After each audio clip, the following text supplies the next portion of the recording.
Stars. 5, 4, 3, 2, 1. Ladies and gentlemen. Ladies and gentlemen. The biggest names in music. Oh, wow. Big names, big songs, big guests, big prizes. Well, it's a big show. Okay. The Big Show. Put your hands together for the one and only Glenn, Angel, FD, and Sean. That's what I'm talking about. OneFM 91.3. Good times, greatest hits. 1, 2, 3. Good morning, Singapore, and welcome into The Big Show and The Big Show TV. The Big Show TV, of course, is our Facebook page. That's OneFM's Facebook page. And, every Wednesday, we have a guest from Dementia Singapore. And that's because OneFM, together with Dementia Singapore, we're working very, very hard for people to understand dementia. And we're working towards an inclusive dementia society here in Singapore. And so this morning, once again, we have guests from Dementia Singapore. We have the consultant, Mary Ann Khoo, and we also have Alison with us. Good morning, ladies. Good morning. Good morning. Thank you so much for joining us, ladies. It's going to be a most informative morning. Okay, let's start off with Mary Ann. Now, Mary Ann, you're a consultant with Dementia Singapore. Tell us a little bit more about your role. Okay, so what I do in Dementia Singapore is I reach out to our communities out there to see how we can build dementia-friendly and inclusive communities. So I would typically work with your companies, your businesses, your grassroots places of worships. That's where I look at how we can bring this dementia awareness into the community. So a community that is not so well known, in this dementia care. Is there, Mary Ann, is there- you is- guys... Sorry, go ahead. Go ahead, FD. So you guys, as part of your work, you have developed a business toolkit? Yes. How did that come about? Right. Okay. So this journey really started 3 years ago. So at that point in time, we were really we did some ground sensing studies, and we asked businesses, what is your awareness about dementia, and would you be keen to come on board this dementia friendly journey with us? And obviously, we had very mixed reactions. So about 50% of them said, yes, definitely, yes, we want to be part of this journey. And the reason for that is it's very altruistic, and we want to do good for the community. And a number of them were telling us we have loved ones with dementia as well, so we want to see how we can help them in the community. Then on the other hand, we have those who say, no, I can't, I'm too busy. I have to earn my living. I have the bottom line to take care of. And helping people with dementia in the community. What do you mean? It's too difficult. So, after speaking with them, we realized that we needed to come up with something to be able to help people understand what it means to be dementia friendly. So it is really not rocket science. Just be kind, gracious, patient. And then if you have frontline staff, send them for training, and how you can actually support your employees who may be impacted by dementia. Angel? Yeah, so Marianne, we're going to be speaking in a while to Alison, who's here and is someone who's living with young onset dementia. And Alison, we'll speak to you in a while, but just Marianne, the number of cases of young onset dementia, also known as YOD, is rising in Singapore. Why do you think this is? Good question. I was really just discussing this question with Alison some time back ago. So, the number of YOD cases may or may not be actually rising. Just for the record, so YOD is basically people who have been diagnosed with dementia before the age of 60 in certain countries, or in Singapore before the age of 65. So, I personally think it could be a reduction in the stigma. If you hear Alison's story of her diagnosis story, you'll realize, maybe is people taking a lot more charge of their life. And, if you realize there's something wrong with you cognitively, they want to go ahead and get themselves diagnosed so they know what is wrong. So it's because of the increased awareness, that's why the numbers are higher. And can I put in a few words for there? Yes, I'm sorry, I just barged in because I feel this is a point very close to my heart, and that's why I created the Dementia & Co, my company, because I feel that there is a lack of expertise, especially 5 years ago when I was diagnosed. lack of expertise even with the neurologists, because in those days people were still fairly conservative and they do not actually really know so much about dementia, and that there are so many variants in dementia because the symptoms are really different. So I think for most people, even the experts, they feel that dementia is a case of memory loss, of behavioral loss, but there are many cases of dementia that do not have these symptoms. I don't have a memory issue. I have a word issue, for example, and people have so many other different types that I can take 2 days to explain to you. But then the key thing is the lack of expertise, number one. Two, the general practitioner, even till today, I feel still need to explore more in this subject. So if you go to a GP, most people go to a GP to start with. The GP do not take it seriously. Now, thank God to Dementia Singapore and a few other organizations, and for Dementia Singapore to take the lead in going to companies, and thanks to you as well for broadcasting this. More people are going to be more aware of the different types of dementia, especially young onset dementia. So, when the general practitioner said, maybe you have a neuro issue, some patients would be scolding the doctors. And I'm not kidding. Right. This is, and so, GPs are a little bit cautious as to how to refer the patients to, other experts. And the other thing I feel that this individuals now, the younger generations, go into the net, and there's so many things in the net that you can refer to, and they can do it secretly. The shame is still, so they go into the net and they check things out, and then and they're also today.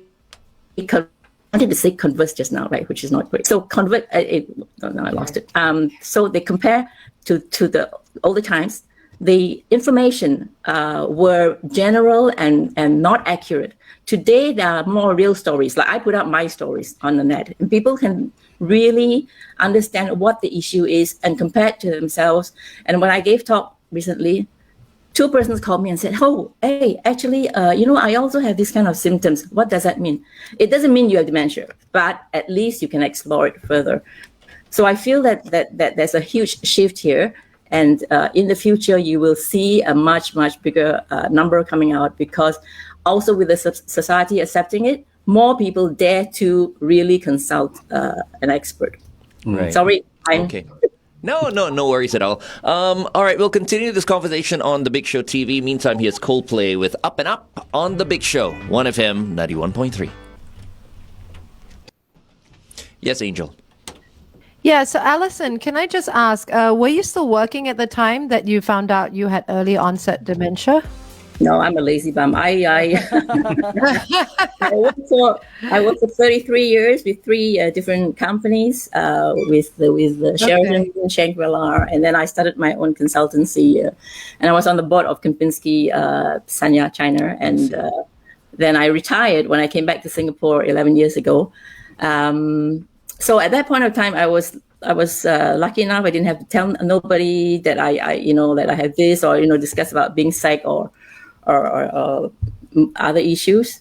But I did have some odd experiences, because I was actually helping with a couple of places, associations and stuff, and so I told them I have dementia when I had it. But because I'm so fluent still, right? And people like, nope. And then one day, a few years later, I was discussing about young onset dementia, and then they suddenly said, "Oh, you have young onset dementia?" And the funny thing is, within that couple of weeks, they said, "Oh, maybe we have enough people. You don't have to help anymore." Oh, wow. I'm like, No. whoa. So you see, the society is so strange. Another place, I help out with quite a few places. Another place, even now, discouraged me from encouraging the members to participate in other activities outside of the organization. So they are only thinking of my business. And I'm like, hey, hello, I'm helping you because I want to help the individuals, not your company. I want them to participate in my activities free of charge. I have all kinds of activities that I organize myself.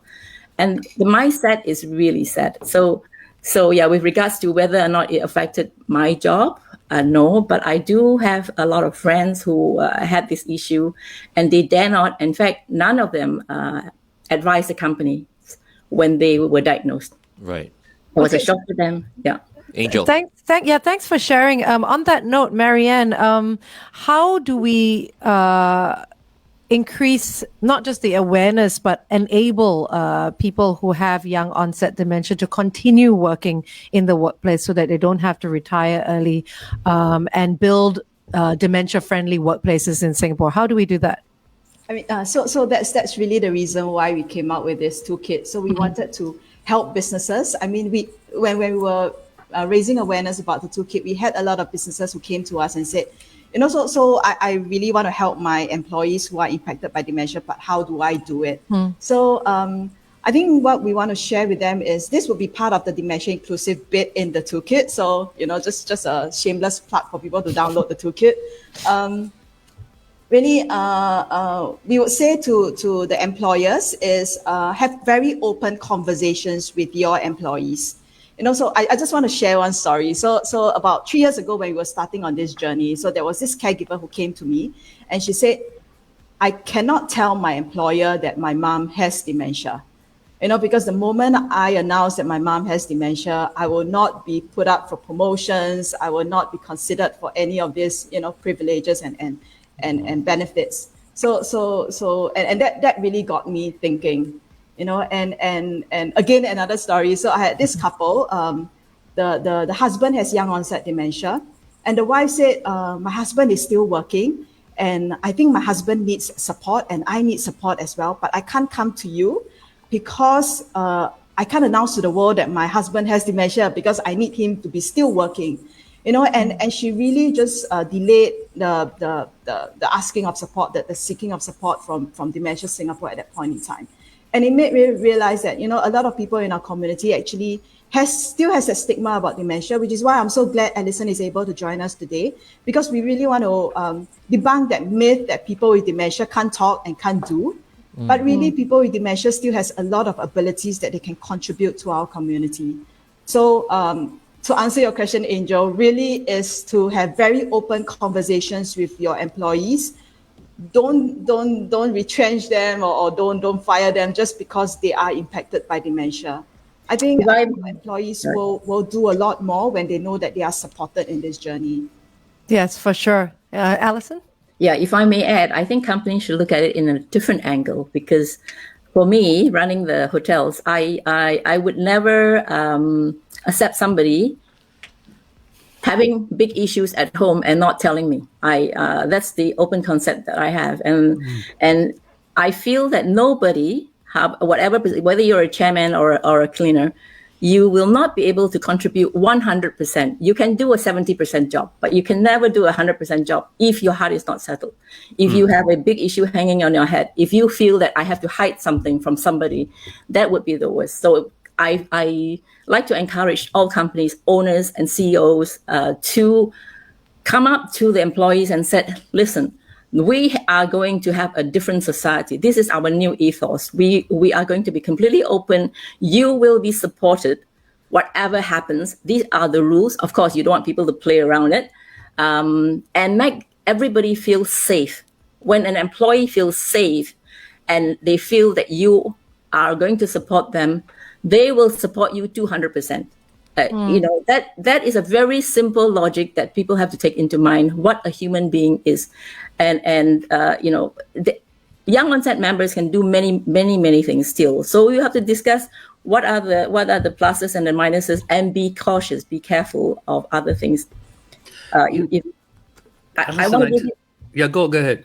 No, sorry. So for example, my husband's brother-in-law, he nearly crashed his ship in Rotterdam before his diagnosis was opened. And I have so many other friends. One guy has to go home with his work for his wife to adjust it, all the accounting, all that, and bring it out. He did it for more than a year, and things can go wrong. Another lady she owns this flower shop. She was scolding all his customers without knowing what is the issue.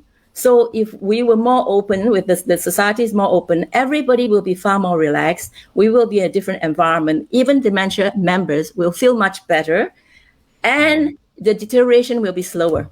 Thank you. Right. I mean, in an ideal situation, I mean that would be okay. But I think it's just the way it is, right? I mean, it's gonna take a lot of work. FD, go ahead. You've got a question.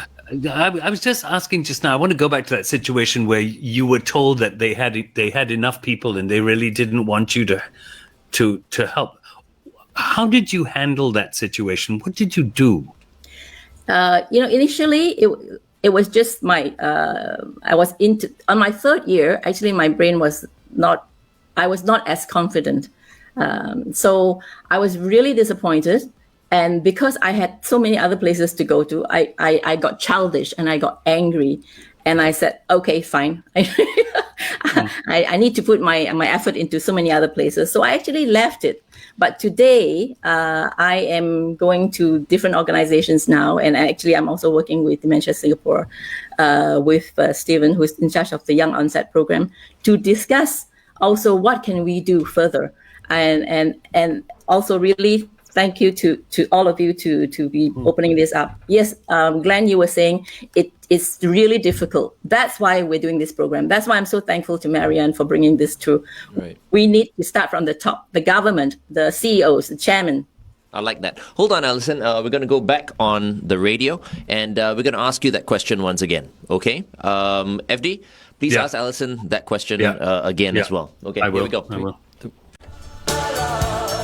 Simple Minds, don't you forget about me right here on The Big Show, 1FM 91.3, but also on The Big Show TV. That's our Facebook page, the 1FM Facebook page, because we're moving from The Big Show TV Facebook page to the 1FM Facebook page. I have to explain that to you, because eventually we will not have The Big Show TV Facebook page anymore. Okay, so our guests for this morning are the consultant from Dementia Singapore, Mary Ann Khoo, and we're also so privileged to have with us Alison Lim, who is a person living with dementia, early onset dementia. And Alison, I mean, speaking to you, meeting you just now for the first time, I would never have guessed that you have early onset dementia. So I'm very, very thankful to Dementia Singapore for getting you on the show today. And I'm sure many people who are watching right now are also very thankful, because this is what we want to achieve. We want people to understand dementia a little bit more. And I don't know how many people, right, when we first heard that you were going to be on the show, were thinking, we don't know what to expect. But now that we've spoken to you, Alison, I have to say, I would never have known. If you didn't say anything, I would never have known that you have early onset dementia. Yeah, FD? And actually on that point, many of us with young onset dementia, I have a friend here in Singapore, 15 years in, and if he on the right day at the right hour and you speak to him, he'll be like me. We have big discussions, and he's also advocating a lot. His name is Anjang. I have a friend in UK, 9 years in. You would not know as well. But we have to struggle with so many other issues on our own. Like at times, like earlier, I could find a word or I used the wrong word. Sometimes I go blank. But, I'm at the very initial stage. But actually, I've had it for 5 years. The only thing is I do a lot of things to maintain myself. I believe it myself. But that sounds like everybody else. We forget words, we Yeah, exactly. we go blank once in a while. It's like brain fog, right? So yeah. Yeah, that's the difference, and that's why you need real experts to, and also your own observations to go in, to have a scan, to have other tests. You need neuropsychologists to also do this, not just neurologists. But what was it, Alison? What made you go get a test? What were you experiencing? I have a little podcast that went out. So I one day I was in London and I was asking for Guatemala. I wanted guacamole. But yeah. I keep insisting Guatemala. And the guy was really mad in the Mexican restaurant. And then it became a joke of the family. For that journey, when we were at the London Olympics, there were so many of these incidences going on. And we thought it was funny, When we came back, and after a couple of years, this was like, okay, gone. It was the usual thing, no problem. And then one day I got up and I said, I called everything a phone. The bed, the table, the car, everything a phone. And then I started to say things like, put the car in the key, put a table on the plate. And so, that was when it started. I see. So words getting mixed up. Yes. Wow. So it was a speech thing. It was, it's a language issue, which is it's a the language left. issue. Yeah, in the left hippocampus. Yeah. Thanks for sharing that, Alison. That's amazing. I think you've done so much in just a few minutes you've been with us this morning, because I think we all have preconceived notions and images of people with dementia.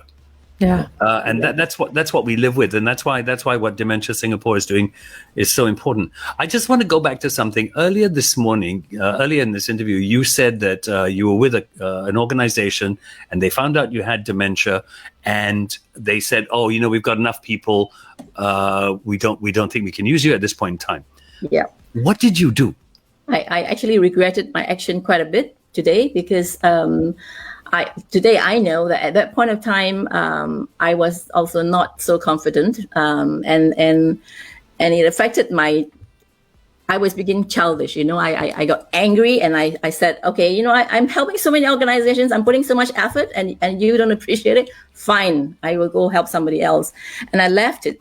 But today I'm a different person. I actually approach companies and associations, and I even with Marianne Dementia Singapore, I called and asked to speak with the person in charge of YOD, and we are now going to discuss his new program, and I hope to contribute to it as well. Right. But on the confidence part, I'd like to explain one more thing. Like my issue, I can go to a party and I said, okay, I'm looking at you, Glenn, and I know you for 10 years and I cannot remember your name. The issue is not the memory. So many people think I have a memory. I don't have a memory issue. I can remember many things very clearly. But at that point of time, that word Glenn went out for a walk. Oh, right. The floor light has been switched off.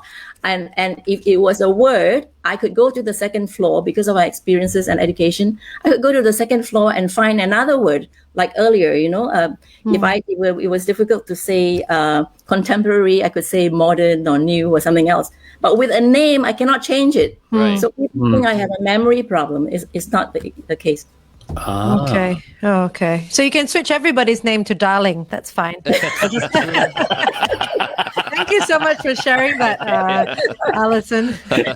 Okay. Up next, we've got Rick Springfield. Here's Jesse's Girl on The Big Show, 1FM 91.3.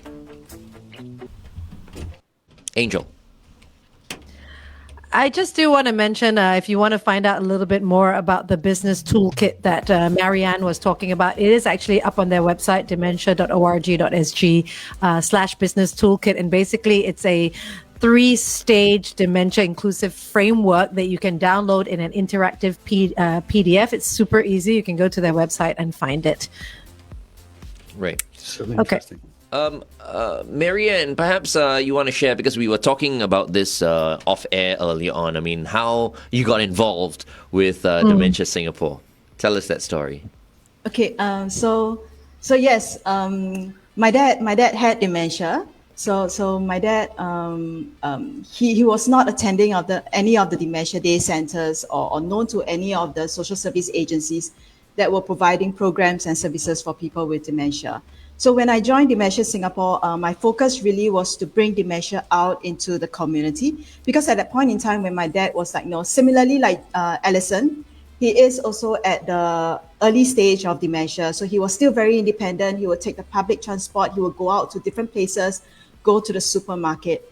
And that is when I realized, we are all very familiar with dementia day centers and nursing homes, but it is very important for us to move out into the community. So to reach out to a stakeholder group that may not be so in tune with dementia. So, I was just speaking with a colleague 2 weeks back, and then we were talking about, how we as adults, we spend a large part of our life in the community. So we go to shopping malls, we go to we take the public transport, we visit the museums, we go to the parks, playgrounds. There are programs for us. There is the reading club for us in the library, right? But the moment you are diagnosed with dementia, like Alison, people just stop including them. Okay. And I think that's very sad. So I really want to really advocate, spark conversations among this community group that doesn't really know about dementia and get them to come on board this journey with us. Right. And Alison, I mean, what's your favorite pastime these days? I mean, what do you do? Oh, I every part is my favorite pastime. When I volunteer at daycare, it's great. Later on this morning, I have a dance class for dementia members, and it's great. And I have writing classes. I'm trying. We're going to put on a skit, 19th, 20th of November. There's going to be Re-Memory dance show. So I am really busy, and I do a lot of exercises on my own as well. So Alison, are these activities that you were involved with before you found out you had dementia, or just because you have dementia that you've started to become active in these spaces? No, I since I was a kid, I've been in such kind of activities. I even helped at the Woodbridge Hospital, Flying Dutchman. We remember that one. And how come FD remember that one? Was he at Woodbridge? He was committed at the time. Woodbridge Hospital is no longer there, right? It's a mental hospital. Do you see how they bully me, Alison?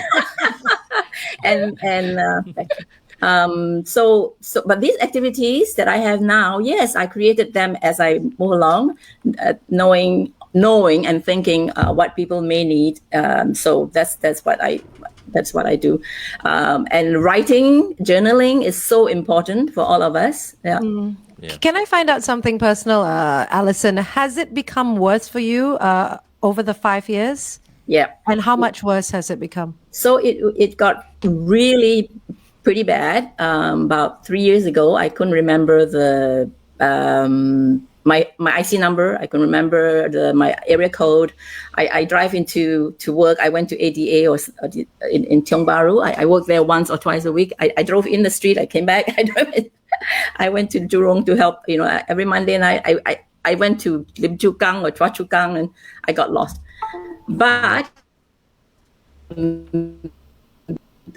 then I realized what the issue was. The issue was I was depressed. I was not getting enough rest. And neurologists today tell you, it helps, but it doesn't.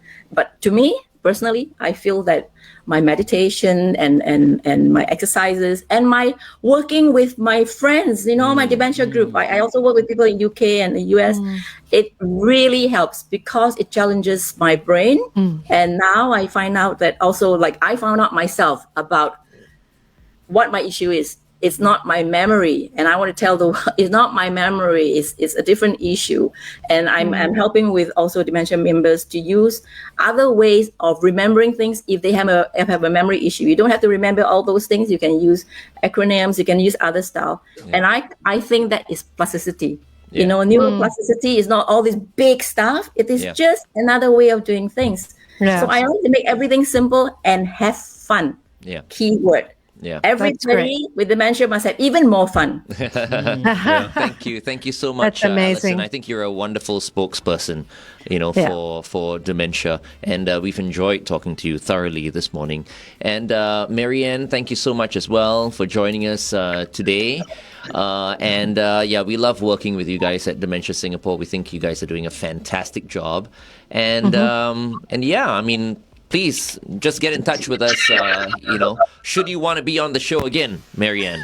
Thank you so much. Can I just say one more word? Yeah. Everybody out there, please relax. Oh, okay.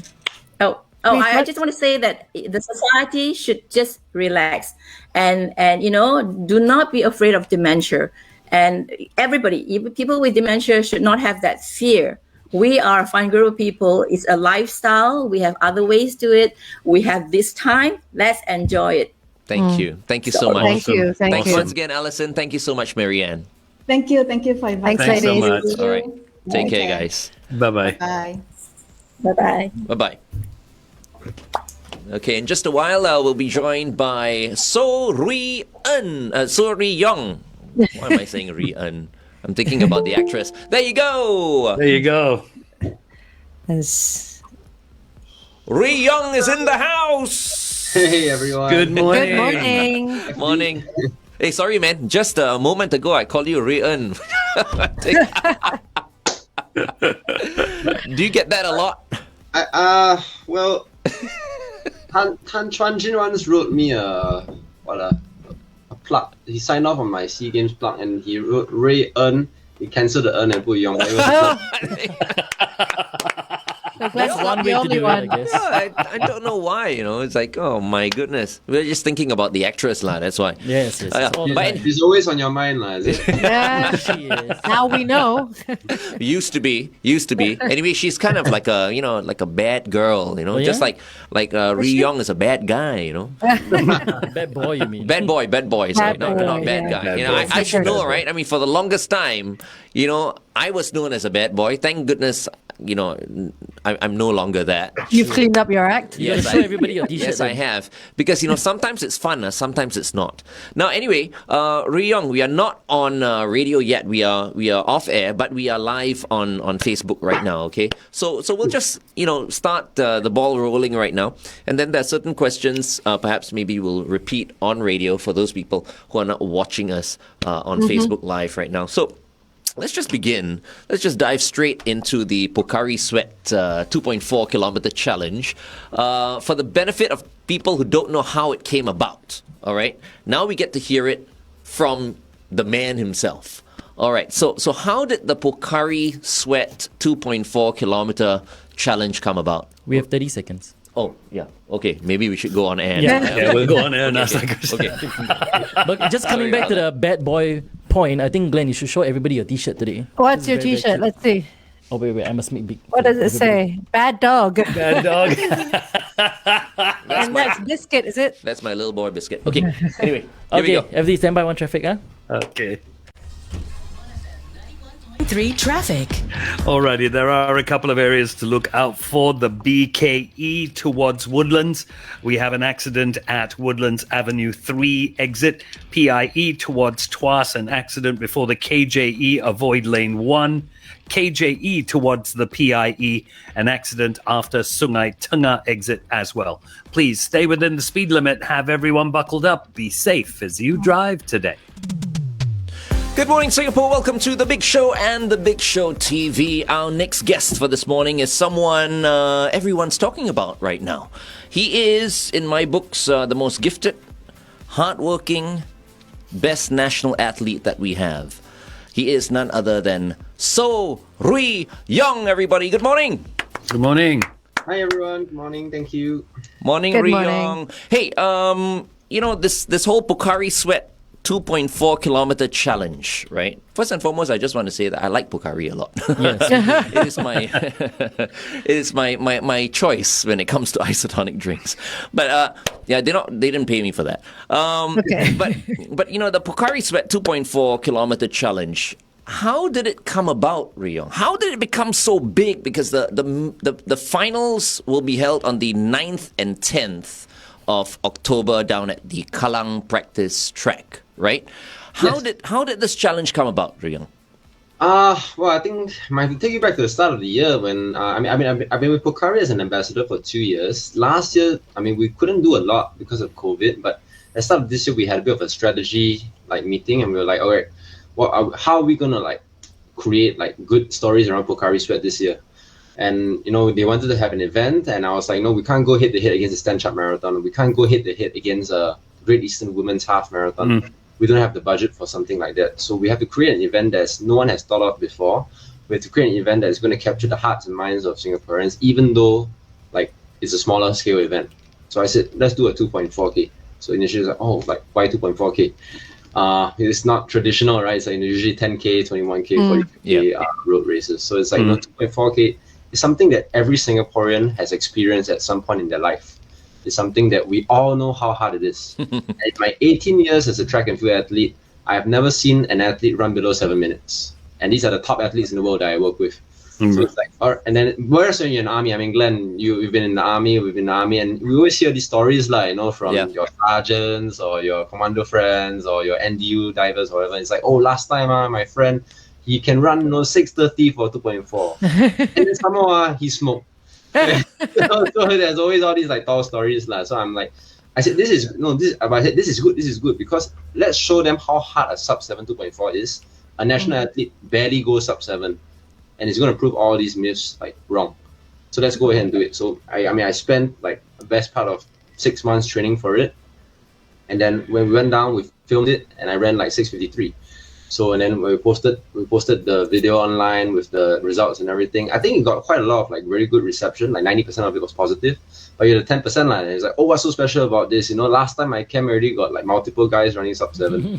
But that was good because I was thinking of what's the best way to use that, and I was thinking, okay, like, and this is not Pocari's. This is nothing to do with Pocari. They are a very conservative brand. They won't go out there and like challenge people. But that's what I wanted to do. Was okay, let's challenge these guys. I said, okay, you guys say it's so easy.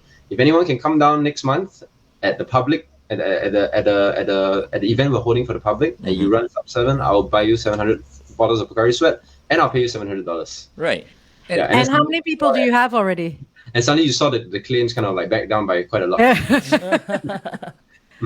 Why do you think people are upset with you? I would say just in the Singapore social fabric, we don't really value open challenges very highly. I think it's more of like, you know, keep quiet, put your head down and do the work. I think, you know, Asian values of like humility and like, you know, being quiet are still quite present in modern Singapore. So I think when an athlete is a little bit more outspoken, it can be seen as the wrong way. And a lot of these people who may be upset probably not following why the challenge was issued in the first place. And Yong, how many people are you expecting on the 9th and the 10th? 300 slots for the public have all been sold out. Wow. So but and then we have another like a few like elite slots that we are like sending out on invitation only. So it's gonna be like definitely the biggest event of the year, but I mean it's not really a high bar because of COVID, right? And we're only gonna have like 5 guys per race, which is why we have capped at 300. Okay. You say elite slots have been reserved. Who are these elites? So for example, we invited the fastest Gurkha holder. Right, yeah. He's the Gurkha record holder. So I was thinking like, okay, like it was a Singaporean challenge, but there were some people talking about the Gurkhas. It's like, oh, what's Yong like so proud about? I bet all the Gurkhas are faster than him. And I was like, hey, Gurkhas are not really Singaporeans, but yeah, let's invite them, you know, like let's find a way to make the event. I mean, if I could invite the Olympic champion in the marathon, Eliud Kipchoge, to come here, I would. Because, I mean, what's he going to do? I mean, what was he going to hurt? Like, he might beat me, but the event is going to be amazing. So this is what the intention was. So I invited Subhas Gurung, who has run 6:58 for the 2.4K. I was like, hey bro, you want to be part of the event? He accepted the invite within 4 hours. I was like, all right, then put him in the midfield. Done. Then it became like a kind of a showdown between the Singapore record holder and the Gurkha record holder. So it was really cool. I think people just want to see you beaten. That's all it is. Right? Probably part of it. Yeah, probably part of it. I think you're just going like, come on, bring it on. You know, it's like 6:53. That's unbelievable. That's my crazy. goodness. It is. All right, it we're is. talking to So Yong right here on the Big Show. Up next, REO Speedwagon. Take it on the run on 1FM 91.3. If I may ask, what is the world record? Is there a world record for 2.4 kilometers? 2.4K is just such a Singaporean. Yeah, it is. It's not a world athletics event. So I would say that we have world records for the closest world record you would get to 2.4 is 3,000 meters. And so it's 2.4 is 6 laps, 3,000 meters is 7.5 laps. So in that race, the record holder went through 6 laps at 5:51 or something like that. Wow. Yeah. Oh, wow. Yeah. So that's 5:51. So I would say that unofficially, I mean, you can't really call it a world record because it's not a registered time for 2.4K. But if he were to race 6 laps, I would say, about 5:50. Wow. Right. Wow. Yeah, Okay. this was like 1997, and the record hasn't been touched since. So Yeah, we could take this 2.4 kilometer thing to the world just for fun, It's like someone writes an article about this thing that's happening here in Singapore, and all the athletes around the world start, Trying out. Yeah, trying out for like. It's the uniquely Singapore distance, right? It's like we're the only ones I who you have guys it. just help to if you want to go that global. But it's something. I mean, if Singapore can make it happen, then we will. It's made in Singapore and manufactured here and like sent to the world. Yeah. But Young, speaking. Sorry. Ryong, before you hit 6:53, right? I mean, you trained to hit 6:53. What was your time before for 2.4 kilometers? Well, my best time was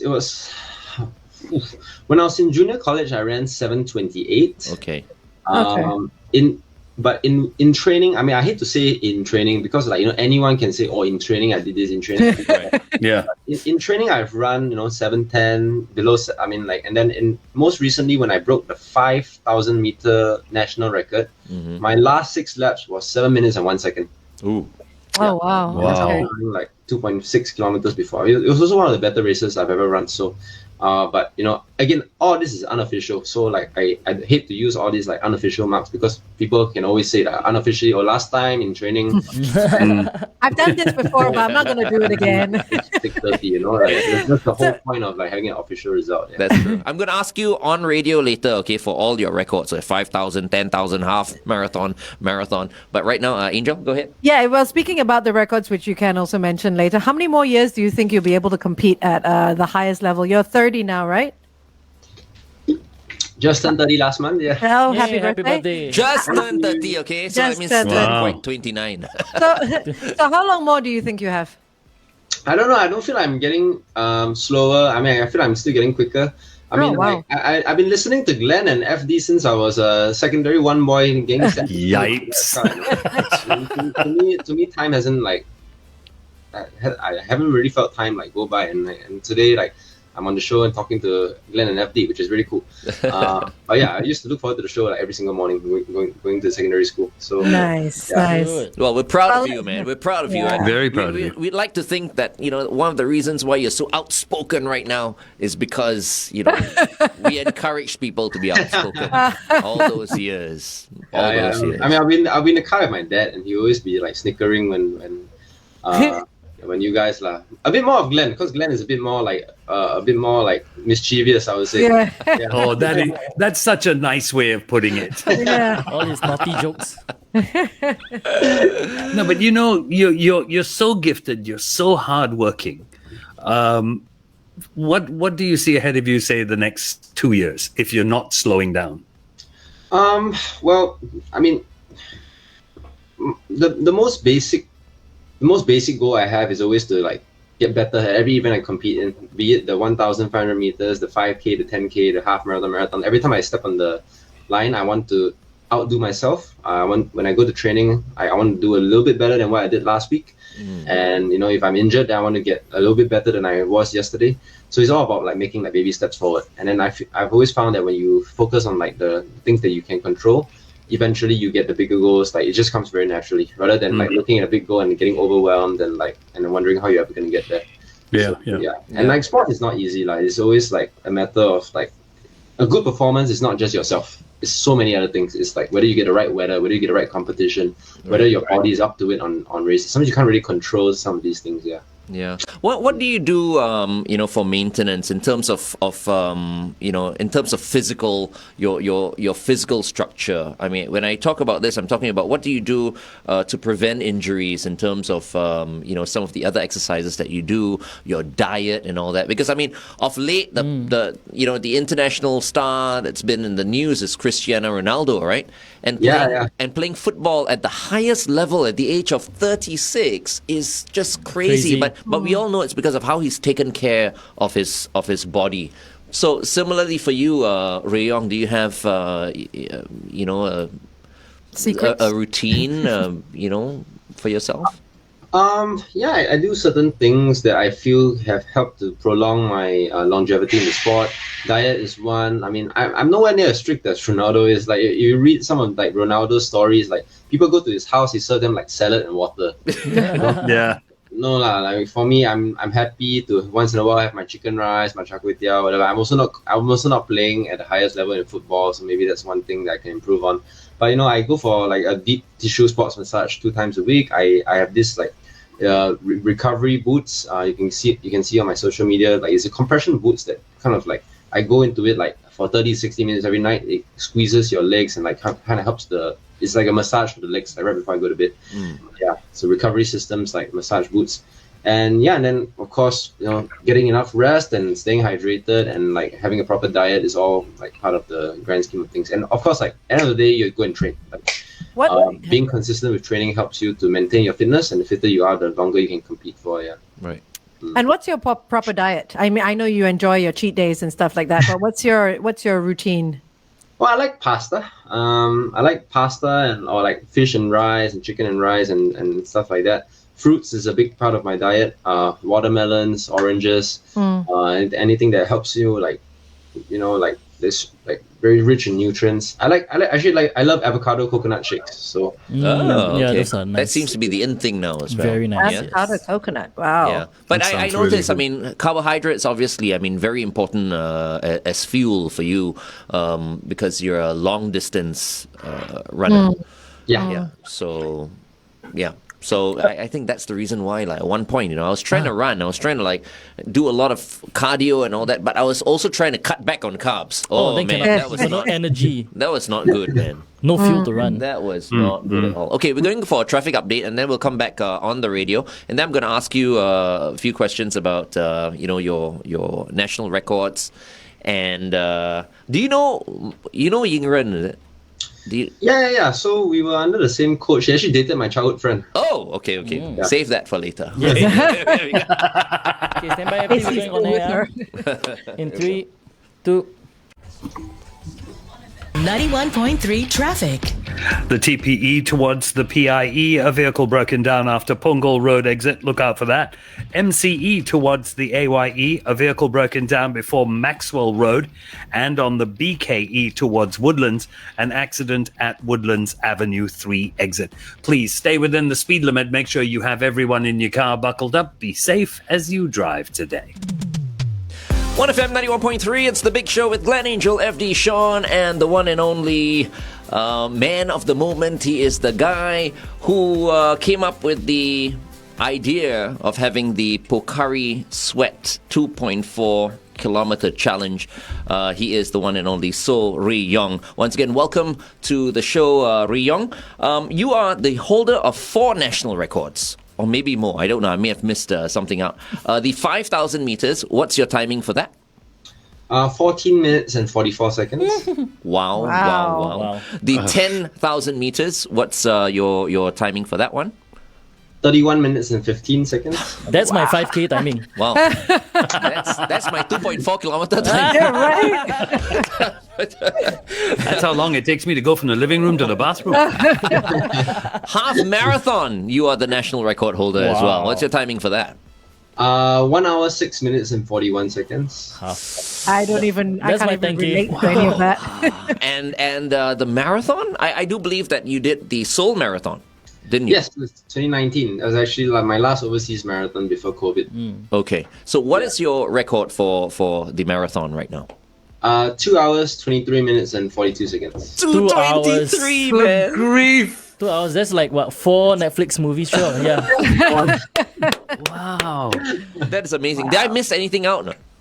I think those are the 4 official distances that are kept by Singapore Athletics. I think unofficially, if you go on Wikipedia, someone has put in the 15K and 20K, but those are not like official distances that are kept by Singapore Athletics. Right. Of course, like 2.4. Of course, your gain is someone's loss, and I'm talking about Mok Ying Run, of course, because you've beaten all of his records. How's your relationship with him as a fellow athlete? Well, England only held the 5K and a half marathon. I think it's yeah. The other 2 the 10K was held by PC Supaya, and the record was actually 41 years old before I managed to get that. That's right. Oh, wow. Okay. Yeah. He must be I crying. think FD may have heard of Supaya, right? Yes. Yeah, And I remember when you beat it. Yeah. Oh, so I was actually at the 2015 SEA Games. I was at this celebratory dinner, and then this guy came up to me and he shook my hand and said, do you know who I am? And then I was like, I don't think I met you before, sir. And then he was like, you broke my national record. Oh, this is Supaya. Yeah. How did you feel when he said that and came up to you? Well, I mean, I was afraid that it was someone like super important that I had just like forgotten about or something. But I've never actually met him before, and I had no idea what he looks like. So, but yeah, it was super cool and I got a photo taken with him. Cute. Yeah. Awesome. And of course, not only did he break his record, obviously he broke his heart as well. Yeah, that's right. Yeah, and then the marathon wasn't by Mark, so it was by someone else. Yeah. All right. Okay. So what do you, how many more years do you think you'll have to be able to compete at the highest level, Yong? How many more years? I think, I mean, no one can tell the future, right? I could step into a pothole tomorrow and not be competing for very long after. But I would say that, based on the way things are going, I'm getting a little bit faster every year, getting a little bit stronger. So as long as I take care of my body, I'm sure I can compete for another 5 to 10 years, Yeah, I was saying, you are the Cristiano Ronaldo of Singapore. You must be a Man U fan, huh? Yeah, clearly, You right? don't say. Aren't you? I mean, everyone's a Man U fan, right? No. Sean?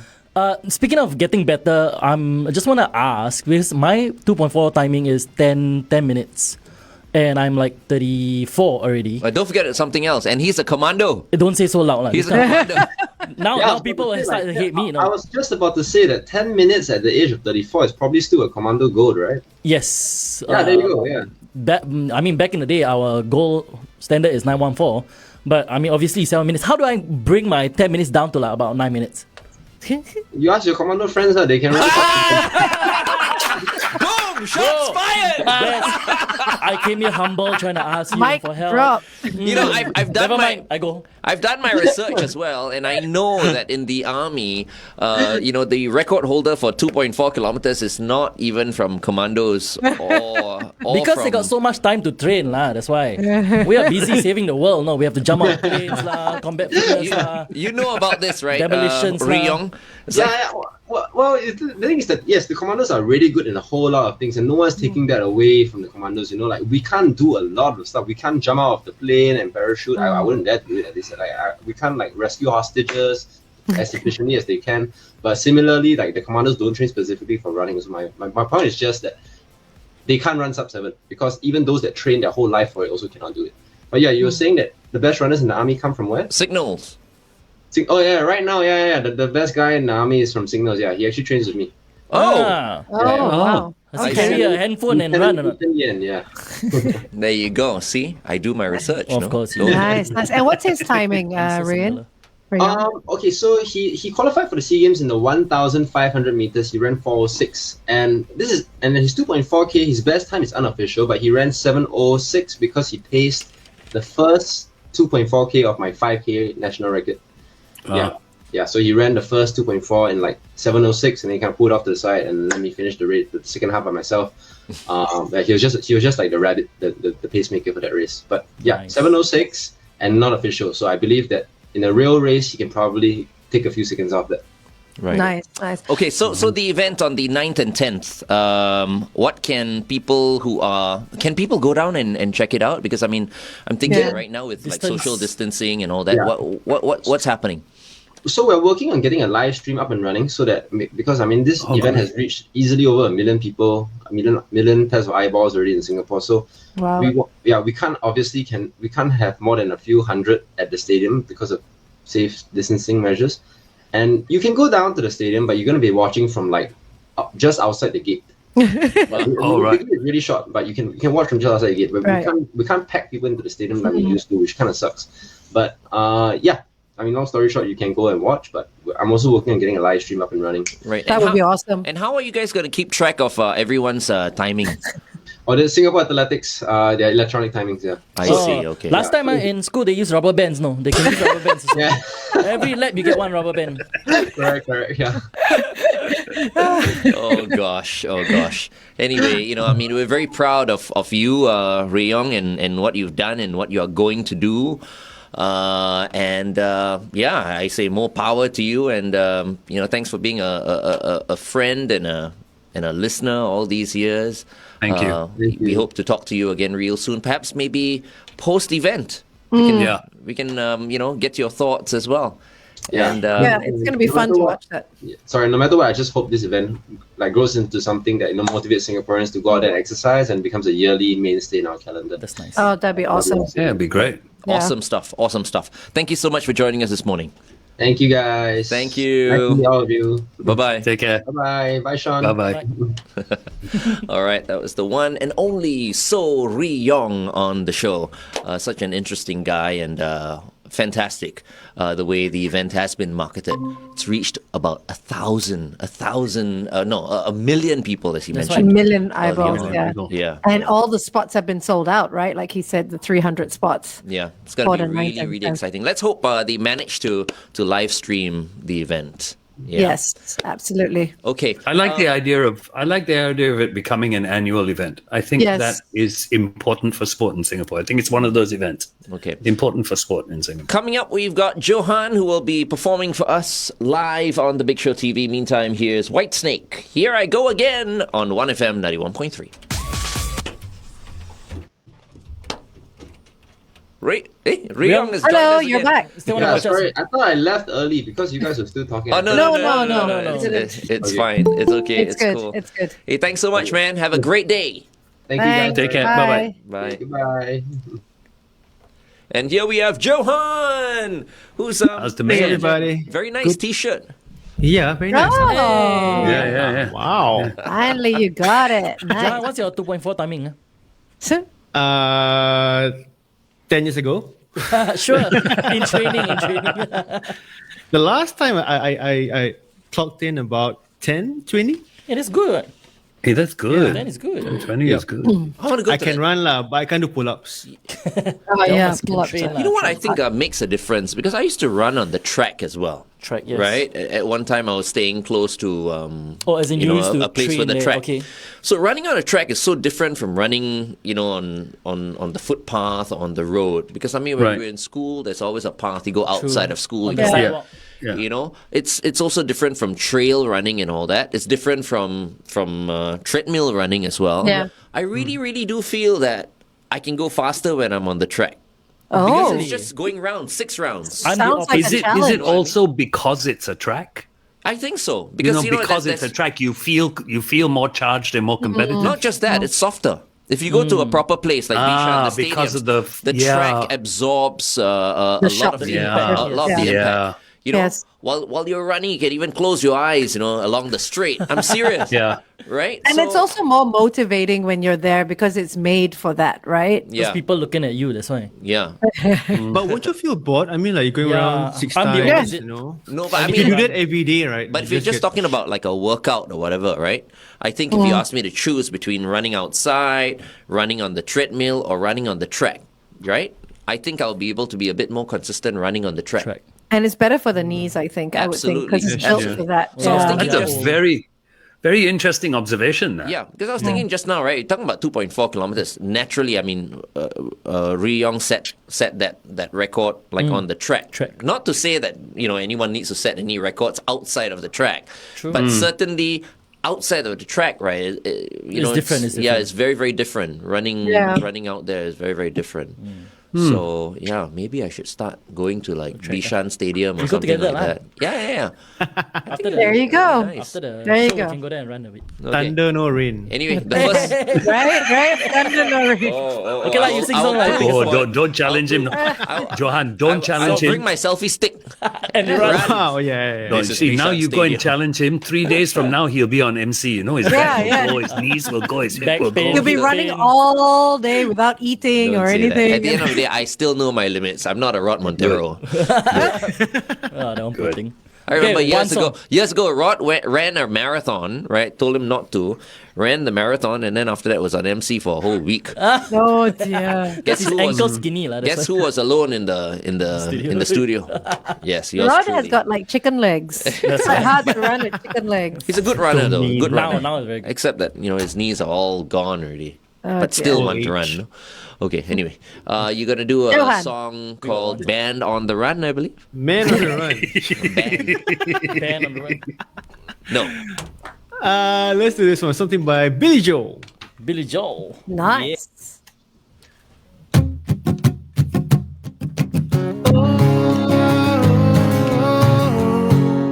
For the longest time, for the longest, if you said goodbye to me tonight, there would still be music left to write. What else could I do? I'm so inspired by you. That hasn't happened for the longest time. Once I thought my innocence was gone. Before that happiness goes on. That's where you found me when you put your arms around me. I haven't been there for the longest time. For the longest time. For the longest time. That voice you're hearing in the hall. The greatest miracle of all is how I needed you and how you needed me too. That hasn't happened for the longest time. Maybe this won't last very long. I feel so right, and I could be wrong. Maybe I've been hoping too hard, but I've gone so far, and it's more than I hope. Who knows how much further we'll go on? Maybe I'll be sorry when you're gone. I'll take my chances. I forgot how nice romance is. I haven't been there for the longest time. All together. For the longest time. For the longest time. I learned how to switch my microphone off. Oh. And I can sing at the top of my voice. That's what FD is doing as well. Right? Okay, one more song. No more. No more. No, No time. Glenn, just now with your sound effects, I don't know how many accidents you caused. Yeah, my goodness. Oh. Oh my goodness. I used to be able to do it. I don't know why I can't do it today. Okay, no, okay. I've lost it. 10 years ago, I could do it. Okay. All right. Okay, Glenn. Okay. Glenn. Anyways, happy birthday to the missus. Oh, so sweet. That's Friday, right? This Yeah, Friday, that's Friday. right. Yeah. This coming This Friday. This coming Friday. Okay, Happy Ken. be early. I'm going to sing a birthday song. We sing a birthday song on Friday. Oh, wow. If I can remember. I If you will can remind you already. You'll remember, I'm sure you will. I'll remind you, Glenn. Okay, thank you. All right. Let's see now. Okay, we're ready to go. Were we? Yeah, we are live on Facebook. Yes. We are. Okay. All right. It's been a pretty intense morning, I have to Yes, say. it has. Quite yeah. full, yeah. Felt like you All were right. in 2.4. We say goodbye all at once? Yes. All right. Bye. Bye, Johan. Bye, everybody. Bye, Johan. Share the video. Bye-bye.